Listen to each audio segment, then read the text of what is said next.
Good morning, Lord. Selamat pagi Tuhan. This morning we come to you Pagi ini kami datang kepadamu, asking for your presence to be with us. meminta hadiratmu datang bersama-sama dengan kami. You've told us that where two or more are gathered in your name, that you would be in their midst. Engkau telah berkata bahwa apabila dua berkumpul dalam namamu, Engkau akan menyertai. And behold, Lord, there are more than two of us here. Dan lihatlah Tuhan, ada lebih dari dua yang berkumpul di tempat ini. And this morning I ask that you will send your Spirit, Dan pagi ini biarlah Engkau mengirimkan Roh Kudus-Mu. anoint my lips. Biarlah Engkau urapi hamba-Mu. May the things that I say be right of you. Biarlah yang hamba sampaikan pada pagi ini berasal daripada-Mu. Father, I pray that your Spirit will be on this group here, Biarlah Roh-Mu bersama-sama dengan kami semua yang ada di sini. that they will understand the things that can only be spiritually discerned. Biarlah kami dapat mengerti hal-hal yang hanya dapat dimengerti dengan bantuan Roh Kudus. I pray, Lord, that as our people here partake in the meetings today, Hamba-Mu berdoa pada saat umat-umat-Mu mengambil bagian pada acara pada hari ini, that they will leave from this place sehingga mereka nanti akan pergi dari tempat ini, changed by your word and changed by your Spirit. dirubah oleh firman-Mu dan oleh Roh-Mu. This is my prayer for them Inilah doa hamba-Mu bagi mereka and us in Jesus' name. dan bagi Amen. kami dalam nama Tuhan Yesus. Amin. Excuse me, is this on? Okay, perfect.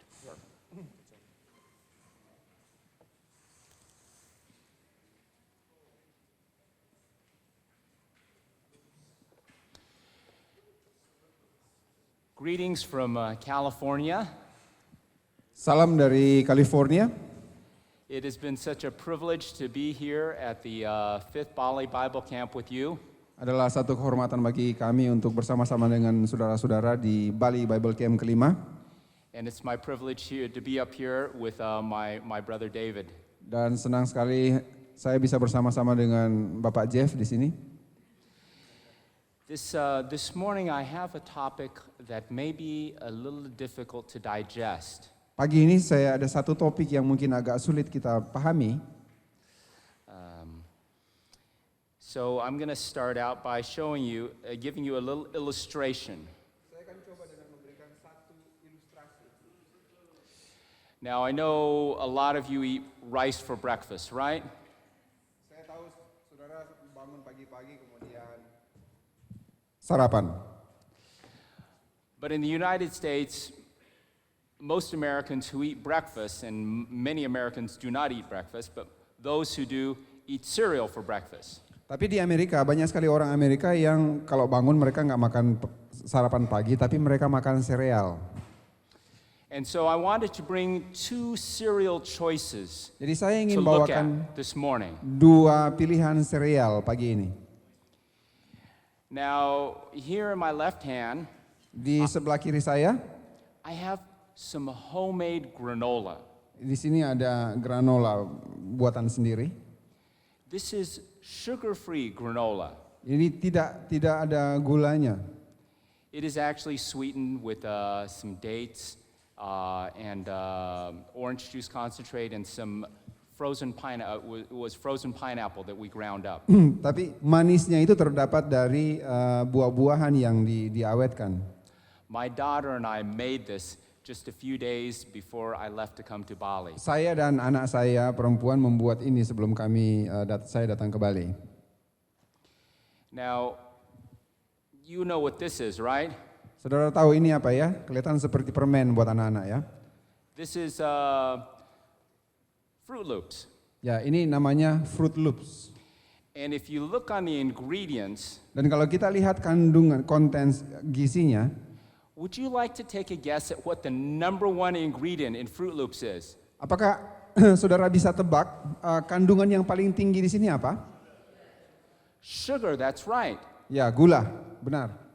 There's actually more sugar in this than there is in the corn flour blend, the substance. Jadi gulanya ini, kandungan gulanya itu lebih tinggi daripada corn flour. ekstrak jagung. So I'm going to ask you guys to do a mental experiment in your mind.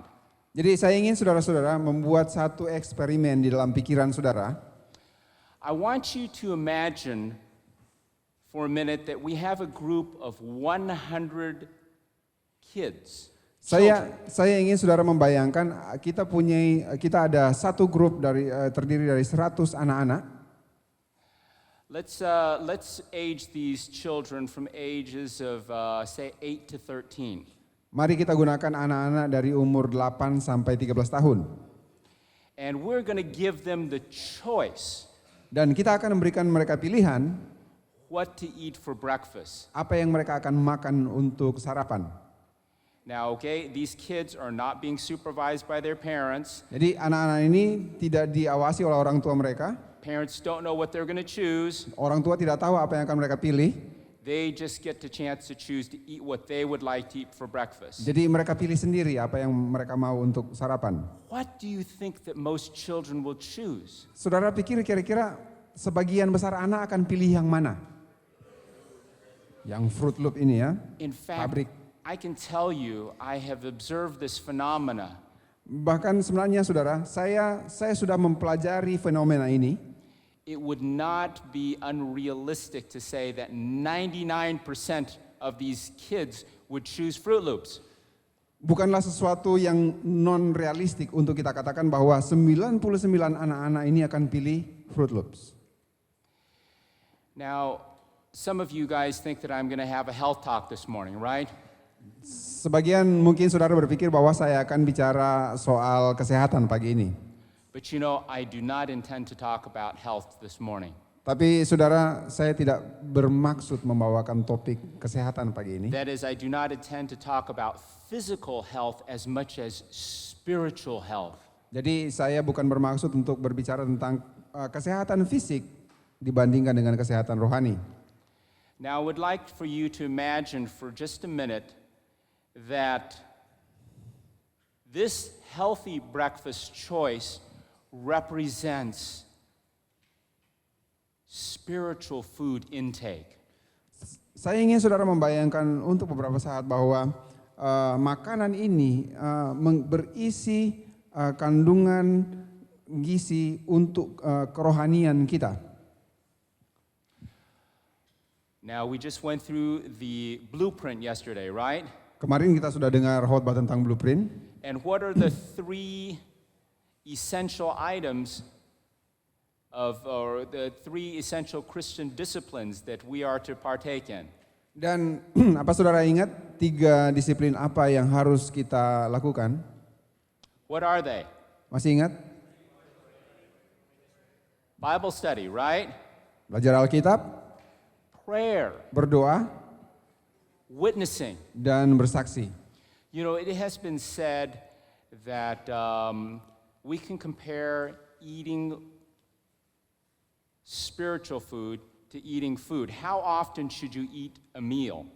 Jadi kita bisa membandingkan kehidupan rohanian kita sama dengan memakan makanan rohani kita sama dengan kita memakan makanan firman, ya, makanan How many spiritual food. times a day do you eat? Berapa kali sehari saudara makan makanan fisik? Most of us eat at least 2 or 3 meals a day, don't we? Sebagian besar kita makan 2-3 kali satu hari. And that's how long you should go without. Before you partake in the Word of God. Jadi begitulah sepertinya jangka waktu untuk kita bisa harusnya mengambil memakan firman Tuhan juga. Jesus said, "Man shall not live by what? Bread alone, Yesus berkata bahwa manusia tidak hanya hidup dengan roti saja, but by every word that proceeds from the mouth of God." tetapi dengan setiap firman yang keluar dari mulut Tuhan. How long can you go without breathing? How long can you hold your breath? Saudara bisa tahan bernafas itu berapa lama? Berapa lama kita bisa tahan tidak bernafas? You know, what's a world record? Maybe 13, 15 minutes, somewhere around there? Ada 13-15 menit yang paling lama. rekor dunia. We should go without praying as long as we can go without breathing. Jadi sama halnya dengan bernafas, kita juga harusnya berdoa seiring dengan nafas kita. Because prayer is the breath of the soul. Karena doa adalah nafas kehidupan. In fact, Paul tells us that we should what? Pray without ceasing. Bahkan Rasul Paulus berkata bahwa kita harusnya berdoa tanpa henti-hentinya. I'm a scuba diver. Saya penyelam. And one of the rules in scuba diving is don't hold your breath. Dan salah satu aturan dalam menyelam adalah jangan tahan nafas. And if you want to get deep into the things of God, Dan jika kita ingin masuk benar-benar ke bagian yang penting, bagian inti daripada firman Tuhan, don't stop praying. jangan berhenti berdoa. Amen? Amin. And then how about witnessing? Dan bagaimana dengan bersaksi? How long can you go without exercise before you get weak and flabby? Saudara, berapa lama saudara bisa jadi lemah kalau saudara tidak olahraga? Berapa lama saudara bisa bertahan tidak sakit kalau saudara tidak berolahraga? You know, a number of years ago, there were some astronauts that went into outer space, and where there was no gravity, they had no exercise. Dan beberapa tahun yang lalu ada beberapa astronot yang pergi keluar angkasa dan di sana mereka tidak punya tempat untuk olahraga. And when they came back to Earth, guess what? Dan pada saat mereka kembali ke dunia, saudara tahu apa yang terjadi? They could hardly walk. Mereka hampir tidak bisa berjalan. They had not exercised. Mereka tidak pernah melakukan olahraga. Today, if you were to look at the International Space Station, Saudara, kalau saudara perhatikan pusat fasilitas luar angkasa sekarang, they make sure the astronauts exercise so they don't have that problem when they come back to Earth in gravity. jadi mereka pastikan bahwa astronot ini bisa latihan, bisa exercise di atas sana supaya mereka tidak pulang jadi kaku. And likewise, if you don't share your faith, if you don't witness, you will get spiritually Begitu juga dengan flabby kita. or weak. Kalau kita tidak bersaksi, maka kita akan menjadi lemah dan kita akan badan kita menjadi kaku. I submit to you that exercising once a day is a good thing. It's a good Saya habit. katakan bahwa exercise ini satu hari cukup. Spiritually and physically. Jadi secara spiritual dan secara fisik kita olahraga. So we talked a little bit about what healthy things that we can do spiritually. Jadi kita sudah bahas sedikit tentang apa yang kita dapat peroleh yang sehat-sehat yang kita dapat secara rohani. I want to ask you guys, what unhealthy things might we be doing spiritually? Saya ingin bertanya, kira-kira hal-hal rohani yang tidak sehat apa yang dapat kita lakukan dalam kehidupan kerohanian kita? Give me some ideas. What do you think? Coba kasih contoh, hal-hal rohani yang tidak sehat apa? Pardon? Bad music. Bad music. Musik yang tidak baik.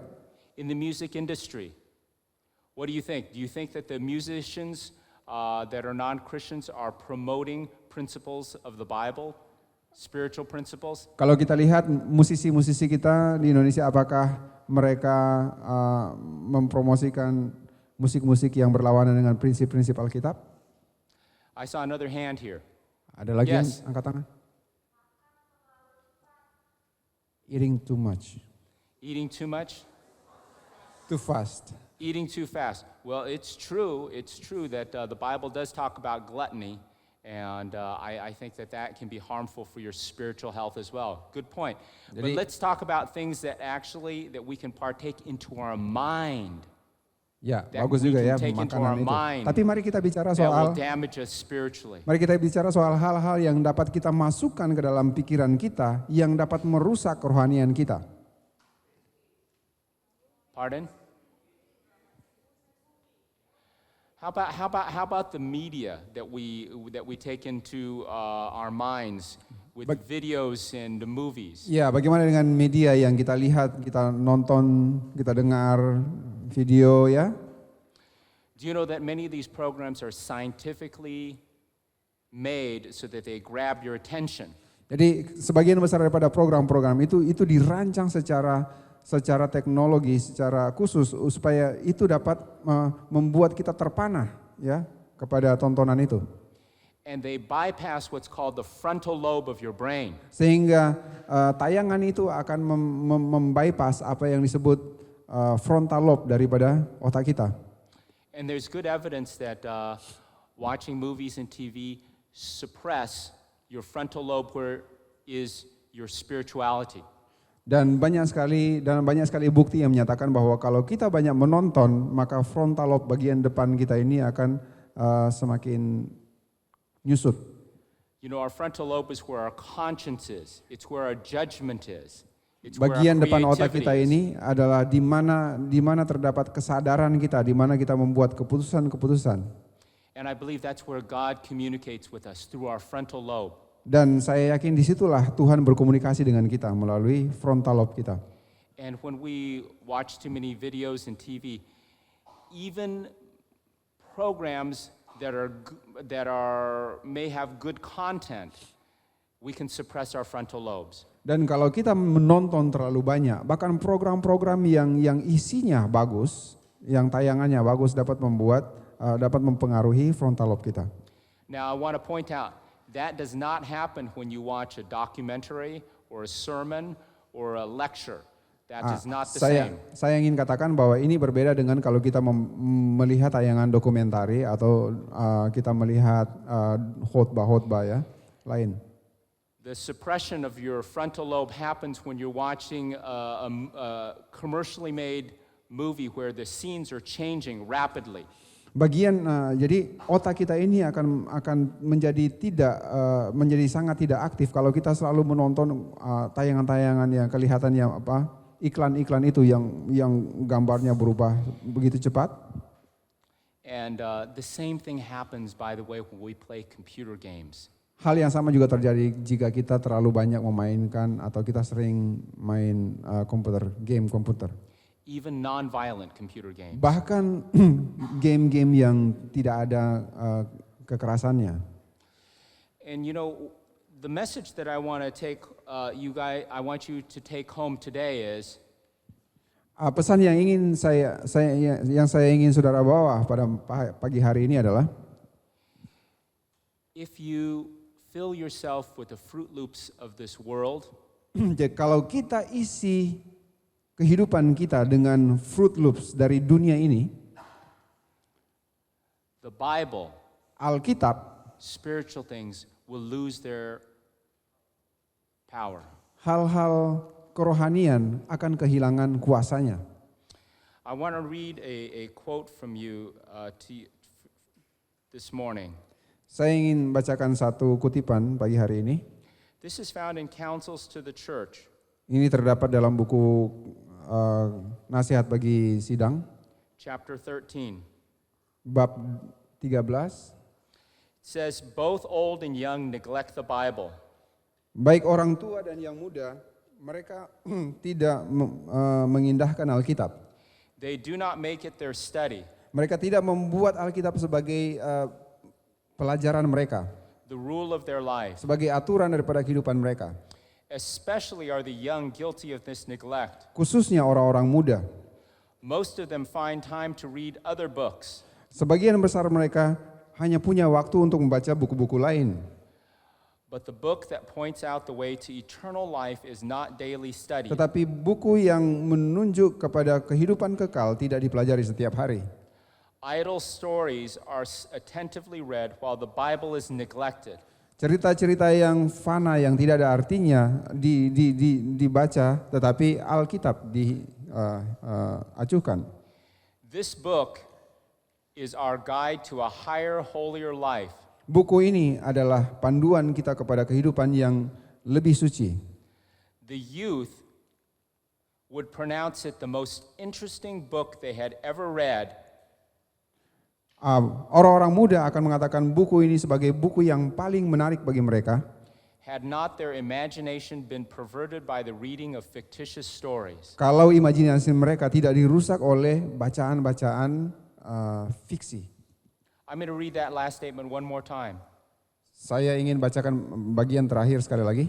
The youth would pronounce it the most interesting book they had ever read had not their imagination been perverted by the reading of fictitious stories. Orang-orang muda akan menyatakan bahwa Alkitab ini adalah bacaan yang paling menarik apabila pikiran mereka tidak dirusak oleh bacaan-bacaan atau cerita-cerita fiksi.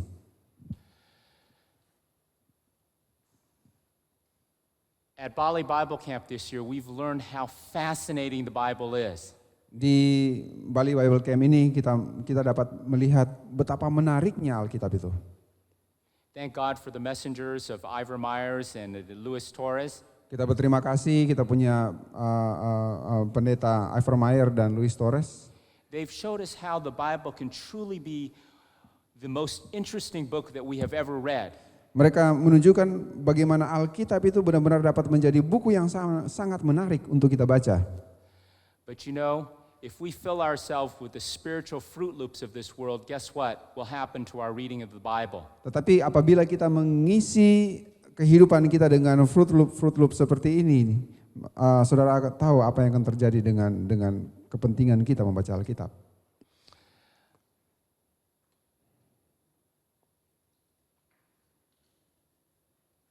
You know, I especially have grave concerns for our young children. Saya khususnya sangat khawatir dengan anak-anak muda. You know, if we allow our children just unrestrained access, Kalau kita biarkan anak-anak kita ini yang masih belia ini tidak tanpa larangan dengan mudah memperoleh makanan-makanan seperti ini. I've seen it in the United States, Saya telah melihatnya di Amerika Serikat. and I'm sure you've seen it here. Dan saya yakin saudara-saudara juga telah melihatnya di sini. Our children will not be interested in reading the Bible. Anak-anak kita tidak akan tertarik membaca Alkitab. You know, in the book of Romans, Di dalam kitab Roma, Paul tells us, Paulus berkata, put on Christ pakailah Kristus and make no provision for the flesh. Roma.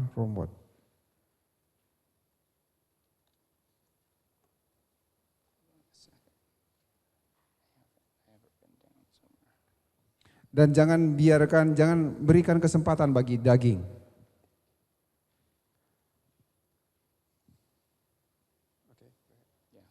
It's okay.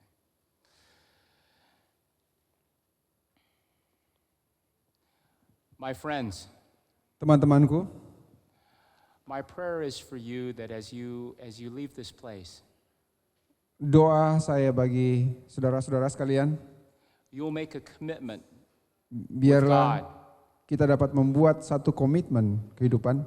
You'll make a covenant with God with your eyes Kita buat satu perjanjian dengan Tuhan, dengan mata kita, and your ears dengan pendengaran kita, and your mind, dalam pikiran kita, that you will feed it with spiritual nutrition.